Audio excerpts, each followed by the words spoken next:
नमस्कार। मधेसवाणी कार्यक्रममा आज हामीसँग हुनुहुन्छ तराई मधेस राष्ट्रिय परिषद टिएमएनसीका केन्द्रीय संयोजक अधिवक्ता विकास ठाकुर। सर्वप्रथम मैले कार्यक्रममा स्वागत छ कार्यक्रममा। धन्यवाद। जसरी कि तराई मधेस राष्ट्रिय परिषद टिएमएनसी आफ्नो प्रथम राष्ट्रिय भेलाको आयोजना गर्दैछ। खास गरी यो अहिले स्थानीय चुनावको मुख पनि हो। स्थानीय चुनाव आसन्न छ। अहिले यो चुनावको मुखमा तराई मधेस राष्ट्रिय परिषदको प्रथम भेला किन, के छ उद्देश्य? यस्तो हो, तराई मधेस राष्ट्रिय परिषदले पहिला पनि भेलाको मितिहरू अगाडि ल्याएको थियो। परिस्थिति कोभिडकै 2 वर्षको कारणले गर्दा पनि हामीले भेला गर्न सकेनौँ। बलिदानी दिवसको उपलक्ष्यमा पनि हामी सिराहाको लाहानमा चाहिँ आयोजना गरेको थियौँ, तर चाहिँ त्यति बेला पनि कोभिडको बन्दले गर्दा हामीले गर्न सकेनौँ, सार्नु पर्यो। यो बेला हामीले चाहिँ पर्न गएको हो, चुनावको चाहिँ ताका पर्न गएको सहयोग मात्रै हो। तर खास गरी यो राष्ट्रिय भेलाका एजेन्डाहरू के छन्? राष्ट्रिय भेलाको मूल एजेन्डा के हो भने मधेसमा जुन प्रकारले राजनीतिक वृत्तमा, नीतिमा, एजेन्डामा विचार विहीनताको अवस्था जुन राजनीतिक हामी देखिरहेछौँ, त्यो राजनीतिलाई कसरी चाहिँ पार लगाउन सकिन्छ, कसरी एउटा चाहिँ ठोस नीति निर्माण गर्न सकिन्छ, कसरी मधेसका एजेन्डाहरूलाई, मधेसका मागहरूलाई, मुद्दाहरूलाई चाहिँ सम्बोधन गराउन सकिन्छ, त्यो विषयमा केन्द्रीकृत रहेर हामीले एउटा संश्लेषण यो भेलाबाट निकाल्छौँ। र यो भेलाबाट एउटा चाहिँ टिम पनि हाम्रो टिएमएनसीको भेलाबाट जति बेला हामीले नयाँ टिमको पनि परिकल्पना गरेका छौँ, त्यो टिमले यो उद्देश्यहरू बोकेर विचारको राजनीतिलाई कसरी संस्थागत गर्न सकिन्छ, त्यो डिस्कोर्स र नेरेटिभलाई अगाडि बढाउनको लागि हामीले यो भेला चाहिँ आयोजना गरेको छ। भनेपछि यो भेलाबाट तराई मधेस राष्ट्रिय परिषद टिएमएनसीमा नयाँ नेतृत्व सहितको कार्य समिति चयन हुनेछ। बिल्कुल, त्यसैको लागि चाहिँ भेला हो। र समग्रमा भेला त्यो सहित चाहिँ के हो भने राजनीति मधेस मात्र होइन, देशकै राजनीतिलाई एउटा चाहिँ गोरेटोमा, र त्यो पनि वैचारिक नेतृत्व आओस् भनेर हामीले परिकल्पना गरेको हो। विभेदहरू जुन प्रकारले संस्थागतहरू छ, त्यो विभेदहरूलाई राज्य पक्षबाट नै त्यो विभेद होइन भने जुन मनस्थिति बनाइएको छ, जुन प्रकारले नेरेटिभ निर्माण राष्ट्रिय राजनीतिमा गरिएको छ, त्योलाई चिर्नुपर्छ। किनकि विभेद यावत छन्, मागहरू यावत छन्, त्यो कुनै पनि माग र विभेदहरू चाहिँ पुरा भइसकेको छैन। त्यो संस्थागत छन्, तर त्यसलाई चाहिँ एक प्रकारको परत लगाइदिएको अवस्था छ। त्यसलाई फेरि हामीले त्यसलाई चाहिँ जगाउने कुरा हामीले चाहिँ गर्छौँ। जसै तपाईँले भन्नुभयो कि मधेसमा राजनीतिक मुद्दा विहीनताको अवस्था छ। मधेसमा कसरी भन्नुहुन्छ? किनभने मधेसमा अहिले जसरी विभिन्न किसिमका विभिन्न दलहरू, मधेसकै दलहरू भनौँ, अहिले 2टा संसदमा छन्। अहिले अझ फेरि नयाँ नयाँ दलहरू पनि आउँदैछन्। राजनीतिक मुद्दा विहीनता कसरी भयो मधेस? मैले यस्तो छ, दल आउनु र त्यो दलहरू विचार नीति कुन बोक्नु त्यो फरक हो। गिरोहलाई पनि दलको संज्ञा दिन सकिन्छ। त्यो दललाई, दलको चाहिँ विचार के हो, हामीले दल र दलको नेताको फलोवर हुने होइन कि त्यो पार्टीको विचार के हो, एजेन्डा के हो, सिद्धान्त के हो, नीति के हो। नीतिमा कार्यकर्ता अगाडि पछाडि गर्ने हो। नीतिसँग कार्यकर्ताको चाहिँ इन्टिमेसी हुन्छ, र त्यो नीति र वैचारिक धरातलमा कार्यकर्ताले आफ्नो भविष्य र आफ्नो चाहिँ मार्ग प्रशस्त गर्छ भनेपछि यहाँ कस्तो नीति छ त?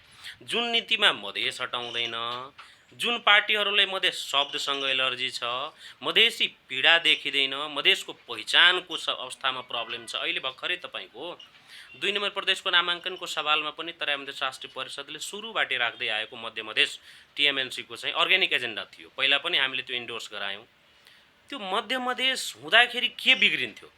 हामीले भनेको थियौँ कि मध्य मधेस भएको अवस्थामा के हुन्थ्यो भने मधेसको बियोन्ड पनि मधेस छ, यो बाहिर पनि मधेस छ भनेर आउने हामीले सकेनौँ भने अर्को सन्ततिले फाइट गर्ने कुरा हुन्थ्यो। आज पश्चिममा गएर हेर्नुहोस्, मधेस छ त उहाँहरूले के लाग्छ भने एउटा मधेस स्थापित भइसकेपछि हामी मधेसभित्रै परेनौँ भने त्यो मानसिकता गएको छ, त्यो सोच गएको छ भनेपछि हामी मधेसलाई चिरा त यहीँ नेतृत्वबाट, यहीँ दलबाट चाहिँ मधेसी सेन्टिमेन्ट, मधेसी भाव, मधेसी फिललाई नै हामी टोटल चाहिँ डिस्ट्रोय गरेको अवस्था छ भनेपछि यी दलहरू संसदमा हुनु नहुनुको कुनै औचित्य म देख्दैन।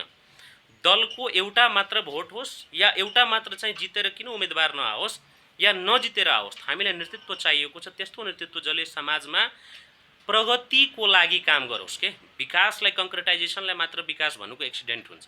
प्रगतिको बहुआयामिक रूप हुन्छ। त्यो प्रगति भनेको शिक्षाको, स्वास्थ्यको, रोजगारको, सुधारको, मानसिक स्कुलिङ, यी सबै विषयमा चाहिँ ठोस एजेन्डा रणनीति सहितको भोलिको राम्रो तपाईँको गुड गभर्नान्स सहितको चाहिँ एउटा मधेसबाट चाहिँ लिडर उत्पादन होस्, एउटा व्यवस्थित मधेस होस् भन्ने परिकल्पना सहितको कुनै दल म देख्दिनँ।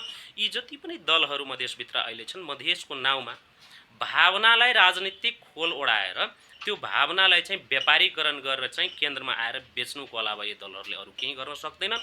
त्यो भएर टिएमएनसीले यी विचारहरू, यी सवालहरूलाई, यो संश्लेषणहरूलाई निकालेर आगामी नेतृत्वको लागि टिएमएनसीले लिडरहरू तयार गर्ने र यहीँ भेलाबाट चाहिँ एउटा संश्लेषण लिएर चुनावकै मुखमा भए पनि हामी चाहिँ हरेक क्षेत्रमा गएर चाहिँ आफ्नो एडभोकेसी गर्छौँ कि राजनीति के हो, लिडर कसरी चयन गर्ने, त्यसले पार्ने दुर्गामी प्रभाव के हो, यी सबै विषयमा टिएमएनसीले चाहिँ भूमिका खेल्नेछ। भनेपछि अहिलेका दलहरूले मधेसको भावनाले प्रतिनिधित्व गर्दैन। बिल्कुल गर्दैन। त्यो मैले भने बुर्खाभित्र बुर्खा ओढेर घिउ खानु बराबरको विषय मात्र देख्छु के। यी दलहरूको विगतको अवस्था र वर्तमानको परिस्थितिलाई दुइटैलाई मूल्याङ्कन गर्ने भयो भने यी दलहरूले ल्याइदिएका कुराहरू के छन् भनेर हामीले गन्नु पर्दछ। जस्तै हारको मनोविज्ञान, हार भइसकेपछि त्यसलाई जितको मनोविज्ञानमा परिणत गर्नु भनेको दलहरूको र राजनीतिक व्यक्तिहरूको चाहिँ ठुलो चलाकीपन हुँदो रहेछ। भनेपछि जुन प्रकारले जसपाले लोसपाले यावत दलहरूले विनको जुन संज्ञा दिइरहेको छ त्यो विन होइन, फेलुवर हो। यो दलको नेतृत्व फेलुवर भइसक्यो, यो दलको विचार फेलुवर भइसक्यो र सिद्धान्त विहीनताको अवस्थामा दल होइन कि त्यो गिरोह हो र यो गिरोहले चाहिँ मधेसको अधिकारलाई चाहिँ संस्थागत गर्न सक्दैन र आउने जेनेरेसनको लागि पनि नयाँ मधेसको निर्माण गर्न सक्दैन भन्ने हामी ढुक्क छौँ। जसरी अब जसपा लोसपा मधेसको प्रतिनिधित्व गर्दैन, मधेसको भावनालाई प्रतिनिधित्व गर्दैन, मुद्दालाई बोकेको छैन जुन तपाईँहरूको आरोप छ। तर फेरि अब एउटा नयाँ दलहरू पनि आउँदैछ, जस्तै कि अब डाक्टर सिके राउतको जसले अब खास गरी नेपालबाट मधेसलाई छुट्टै देशकै परिकल्पना गरेको थियो। ती दलको बारेमा तपाईँ के धारणा छ त? यस्तो छ, अब बोतलमा लेभल एउटै छ, त्यसमा चाहिँ पानी मात्र चेन्ज गरेर चाहिँ त्यसको ब्रान्ड चेन्ज हुँदैन। भनेपछि जुन सेपमा यी दलहरूले जुन प्रकारले राज्यको र राज्यमा पनि थाहै सत्ता होइन कि सरकारभित्र आफ्नो जुन स्पेस खोजेको अवस्था छ, त्यो स्पेसभित्र पनि मेरो साझेदारी हुनुपर्छ, म पनि त्यसमा आउनुपर्छ, भागीदारी खोज्नुपर्छ भन्ने मनसायले मात्र कुनै पनि नयाँ या पुराना दल आउँछ भने त्यो दलले चाहिँ पूर्णता दिन सक्दैन, त्यो दलले विचारको राजनीति गर्न सक्दैन र भोलिको भविष्यलाई पनि निर्धारण गर्न सक्दैन भने हाम्रो ठोस ठम्याइ छ। त्यो भएर विचार विहीनताको अवस्थामा जुनसुकै तपाईँको दल होस् या गिरोह होस् आयो भने त्यसले चाहिँ दिन सक्दैन, यसले समस्याको समाधान गर्न सक्दैन भने हामीले निष्कर्ष निकालेका छौँ। भनेपछि जनमत पार्टी, डाक्टर सिके राउतको पार्टी पनि यी दलभन्दा फरक छैन। अप्रोच हेर्दा एउटै देखिन्छ। अप्रोच एउटै अप्रोचमा बढेको छ कि तिनीहरूको भागीदारीभित्र हाम्रो भागीदारी हुनुपर्छ, साझेदारी हुनुपर्छ, न कि चाहिँ विचार लिएर भोलिको चाहिँ विकल्प दिनुपर्छ भने विकल्प फेरि शब्दमा सीमित हुँदैन। विकल्पको लागि ठोस आधार, नीतिगत आधार हुनुपर्छ र त्यो प्रमाणित आधार हुनुपर्छ। भनेपछि अहिले जुन दलहरूको तपाईँले नाम गनाउनु भयो त्यो विचार, नीतिसँग नेतृत्वको जुन तपाईँको पारस्परिक सम्बन्ध हुन्छ त्यो नीतिबाट नेतृत्व जन्मेकै छैन। त्यो त के छ, एक्सिडेन्टले नेतृत्व जन्मियो र त्यो एक्सिडेन्टले फेरि अर्को एक्सिडेन्ट 100% गर्छ भने त्यो ग्यारेन्टी लिन सकिन्छ। भनेपछि मधेसको वैकल्पिक शक्ति अथवा मधेसमा एउटा जुन किसिमको अभियानहरू चलायो त्यसले मधेसलाई फेरि त्यस्तै अब चुनाव लड्ने आएर फेरि यहाँ त्यस्तै अवस्था देख्नुहुन्छ? म त्यति देख्छु। चुनाव भनेको एउटा इलेक्ट्रल साइन्स भन्छ के, निर्वाचन विज्ञानमा जानुहुन्छ भने त्यसमा पनि डेमोक्रेसीकी परिभाषा गर्नुहुन्छ भने सधैँभरि डेमोक्रेसीले चाहिँ विकल्प दिन सक्दैन। त्यसमा पनि लिबरल डेमोक्रेसीको हामी कुरा गर्छौँ भने लिबरल डेमोक्रेसीले जुन प्रकारले एउटा फासिजमको र तपाईँको क्रोनिक क्यापिटलिजमको अप्रोच जन्मायो यो देशमा, त्यसले नेतृत्वलाई चाहिँ तपाईँको सहज वातावरण बनाएन। हाम्रो नेतृत्व क्रोनिक क्यापिटलिजममा फँसेको, हाम्रो नेतृत्व लिबरल डेमोक्रेसीमा फँसेको, उसलाई कल्चरल डेमोक्रेसी के छ थाहा छैन, उसलाई चाहिँ तपाईँको ब्रदरहुड थाहा छैन, एक्सचेन्ज थ्योरी थाहा छैन। भनेपछि हाम्रो अर्ग्यानिक निड कुन सिद्धान्तबाट हुन्छ भनेको चाहिँ ज्ञान नभएको अवस्थामा दिशाविहीनताको अवस्था छ र उहाँले के लाग्छ भने यस्तै तपाईँको अरूलाई ठग्दै, चिट गर्दै, मनोविज्ञानसँग खेल्दै आफूलाई चाहिँ 2-4वटा चाहिँ अवसरहरू प्राप्त गर्न सकिन्छ भने होडबाजी छ। यो होडबाजीले मधेसलाई कल्याण गर्नेवाला छैन।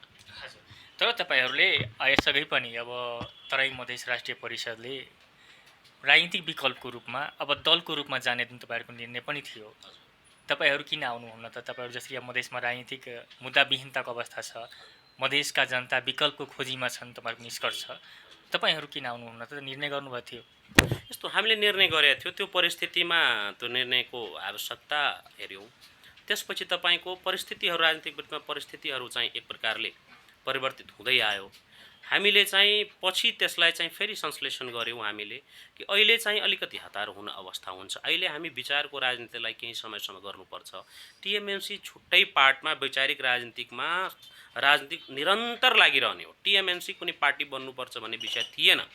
टिएमएनसी स्वतन्त्र बडीको रूपमा काम गरिरहने, वैचारिक नैतिक राजनीतिमा, लिडरसिप विकासमा, र टिएमएनसीबाट केही जुन क्याडरहरू जुन उत्पादन भएका छन् उहाँहरूले चाहिँ अर्को दल चाहिँ निर्माण गर्ने भन्ने चाहिँ कुरा थियो। त्यो भएर अहिले त्यो नेतृत्वहरूले होइन, अहिले दल होइन कि म टिएमएनसीमै बस्छु भनेर त्यो अहिलेको त्यो हाम्रो निर्णयलाई चाहिँ थाती राखेको हो।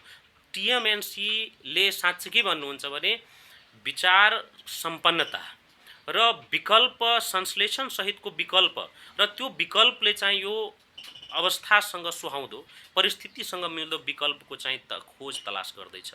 हामी अनुसन्धान भन्ने चिज सामान्य हुँदैन, एक दिनमा आउने विषय होइन।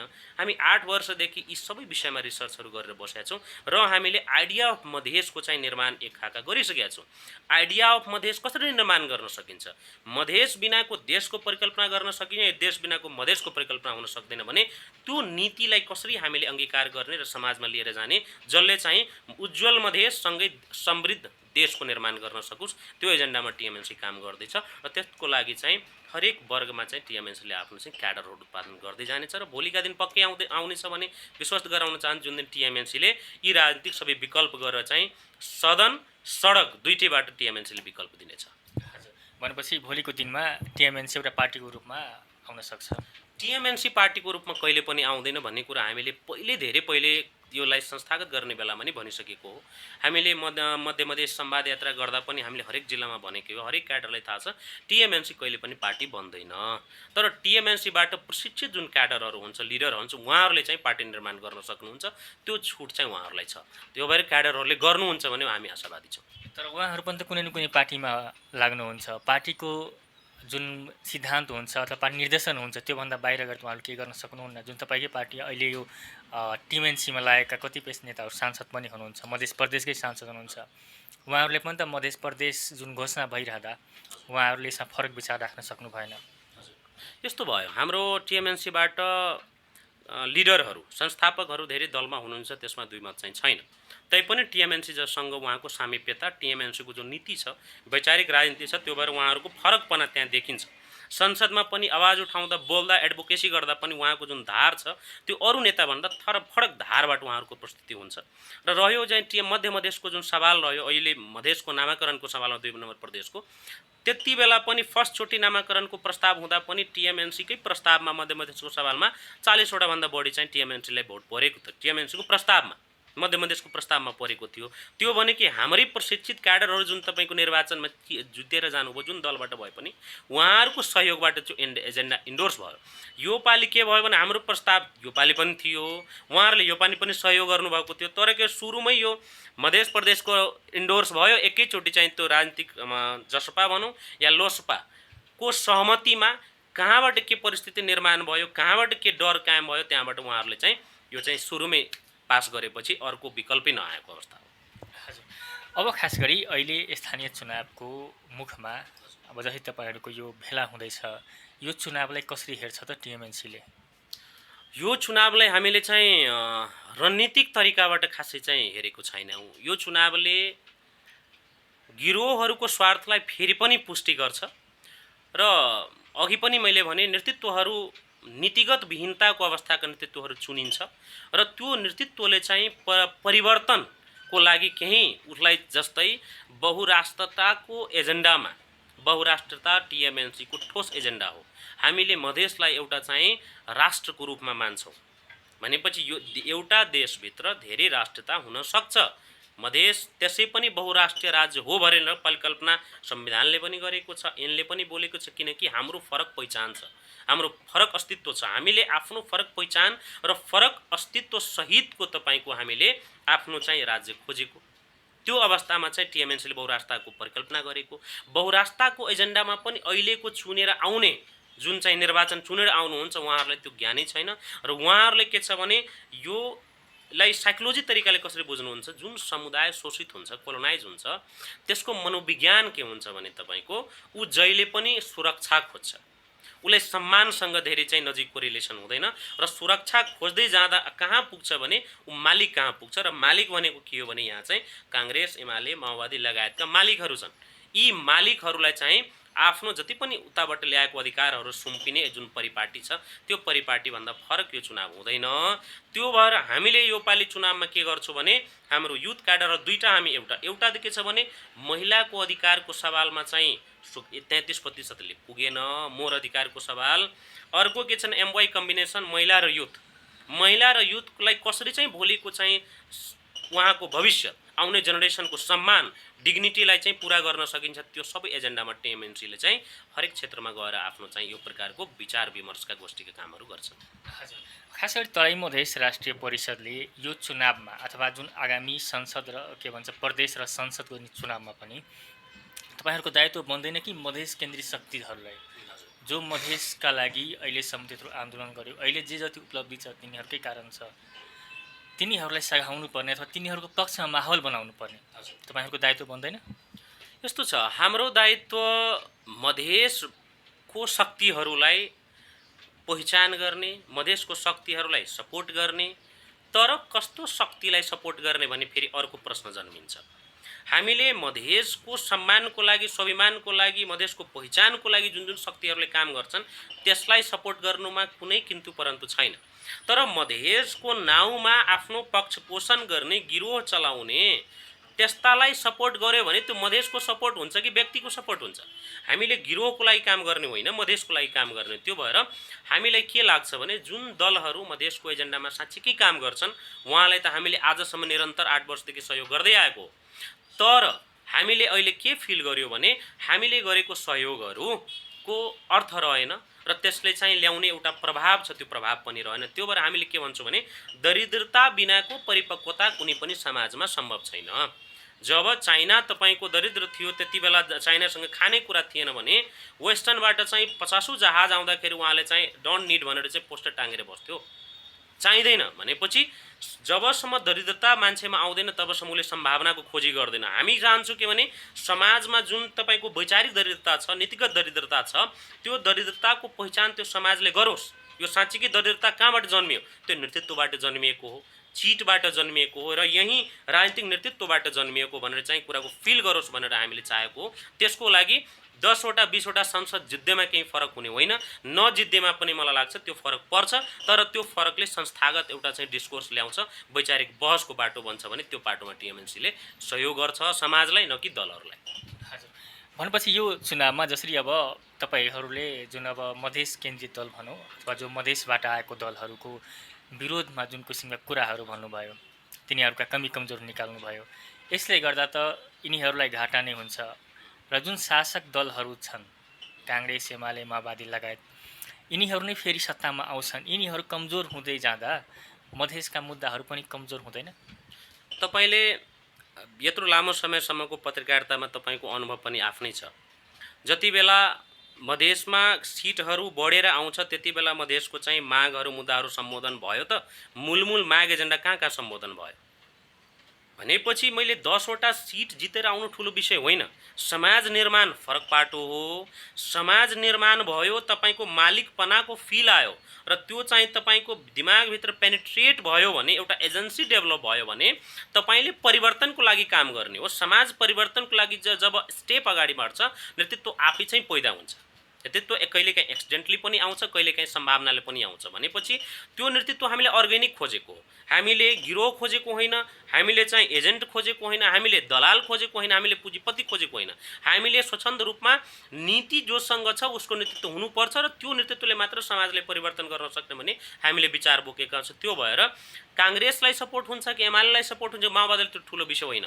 म त भन्छु हरेक सिट उहाँहरूले जित्दा पनि फरक पर्ने स्थिति छैन। कमसेकम एउटा डिस्कोर्स त बन्छ। किन चाहिँ हामीले चाहिँ त्यसलाई संस्थागत गर्न सकेनौँ? मधेसको एजेन्डा किन स्थापना हुन सकेन?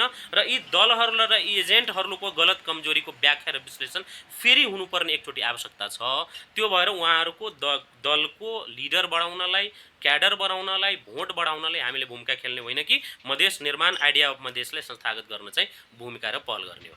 भनेपछि अर्ग्यानिक लिडर जन्माउनको लागि तपाईँहरूको अभियान हो। बिल्कुल, हामीले मधेसको लागि काम गरेको हो, एजेन्टको लागि काम गरेको होइन। अर्ग्यानिक लिडर बिनाको चाहिँ परिवर्तनको परिकल्पना गर्न सकिँदैन।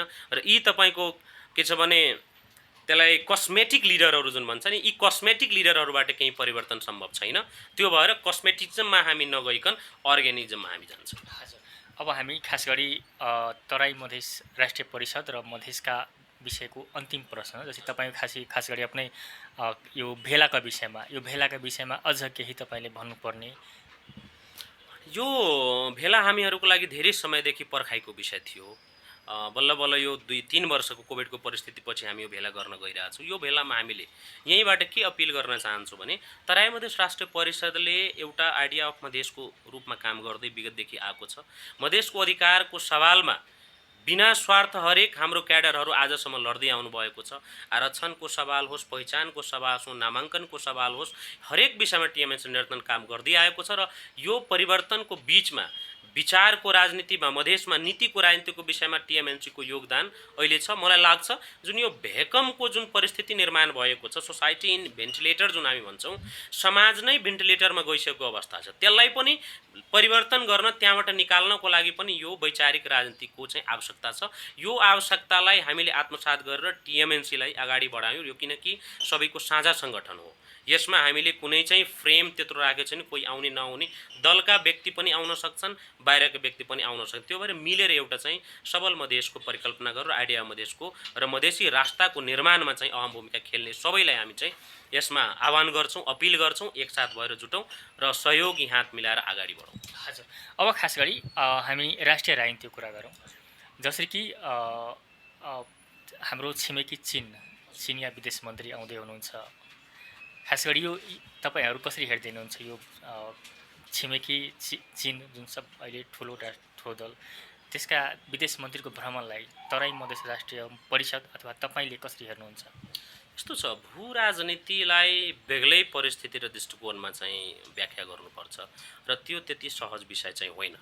नेपाल जुन भू राजनीति चपेटामा परेको जुन परिस्थिति हामी हेर्छौँ र एउटा कानुनमा आफै म भइसकेपछि जुनमा ट्रिटिजहरूलाई हेर्छु, सन्धि सम्झौताहरूलाई हेर्छु, यो सबै चाहिँ के छ भने नेतृत्वदायी भूमिका, नेतृत्व साँच्चीकै चाहिँ राम्रो नभएर, भिजनरी नेतृत्व नभएर हामीले न्युट्रलिटी मेन्टेन गर्न नसकेर चाहिँ यहाँ चाहिँ एक प्रकारको फोर्सहरूको जन्म भयो। र यी चाहिँ विदेशी शक्तिहरूले जहिले पनि नेपालमा चाहिँ अस्थिरताको राजनीति आफ्नो इन्ट्रेस्टमा, धेरै एजेन्सिजहरू आफ्नो इन्ट्रेस्टमा चाहिँ वर्ल्डमा कन्फ्लिक्ट छ, त्यो इन्ट्रेस्टलाई यहाँ पनि संस्थागत गर्दै यी इन्ट्रेस्टहरूको एउटा चाहिँ मनोवैज्ञानिक रूपमा चाहिँ नेपाललाई प्रभाव परेको छ। र त्यो फ्र्याक्सनहरूले के गर्यो भने नेपालको राष्ट्रिय राजनीतिलाई पनि अर्को ट्र्याकमा, कि जुन हामी अग्रगतिको ट्र्याकमा हामी जानु पर्थ्यो, हाम्रो राजनीति थियो, त्यो प्रतिगमन ट्र्याकमा चाहिँ हाम्रो राजनीति गएको छ। त्यसमा चाहिँ विश्व राजनीतिको र डिप्लोमेसीको चाहिँ ठुलो रोल छ। त्यो भएर यो चिनिया विदेश मन्त्रीको भ्रमण होस्, कहिले भारतीय विदेश मन्त्रीको होस्, कहिले अमेरिकाको होस् या युको होस्, यो त भइरहन्छ। यसलाई हामीले स्वाभाविक पनि मान्नुपर्छ। तर समस्या कहाँ भयो भने हाम्रो नेतृत्वले चाहिँ यी कुरालाई ब्यालेन्स गर्न नसक्नु। त्यो भएर कहिले बिआरआईको कुरा आउँछ, त कहिले एमसिसीको कुरा आउँछ, त कहिले के को कुरा आउँछ भनेपछि यी समस्याहरू हो। यो समस्या कहाँबाट जन्मियो भने लिडरसिप राम्रो हुन नसक्नु र देशलाई साँच्चीकै ड्राइभ गर्न सक्ने नेतृत्व चाहिँ समाजले पैदा नगर्न सक्नु, एजेन्टहरू मात्र निर्माण गर्न सक्नु, गिरोहमा आफ्नो चाहिँ आस्था खोज्नु, यो नेपालीपनको स्वभाव भएको कारणले गर्दा यो समस्या जन्मेको। तर यो समस्या तत्काल समाधान हुनेवाला छैन। मलाई लाग्छ कमसेकम 2 शताब्दी कमसेकम यो लिन्छ। यदि राम्रो नेतृत्व आयो भने यो 2 शताब्दी लिएर देशलाई चाहिँ एउटा न्युट्रल ब्यालेन्स पोलिटिकल एउटा अप्रोच दिन सक्छ, जहाँ इन्डियाको इन्ट्रेस्ट, चाइनाको इन्ट्रेस्ट र युको इन्ट्रेस्ट दुईटीको ब्यालेन्स इन्ट्रेस्टहरू हुन्छ। त्यसमा हामीले आफ्नो गरिमा कसरी खोज्ने, आफ्नो सेभरेन्टी कसरी बचाउने भन्ने कुरा मात्र हामीले गर्न सक्छौँ, न कि यो नेतृत्वले, यो जेनेरेसनवाला नेतृत्वले चाहिँ यो गर्न सक्दैन जस्तो मलाई लाग्छ। हजुर, हस्, हाम्रो कार्यक्रममा समय दिनुभएकोमा धेरै धेरै धन्यवाद। धन्यवाद हजुरलाई पनि। मधेसवाणी कार्यक्रममा आज हामीसँग हुनुहुन्थ्यो तराई मधेस राष्ट्रिय परिषदका केन्द्रीय संयोजक अधिवक्ता विकास ठाकुर।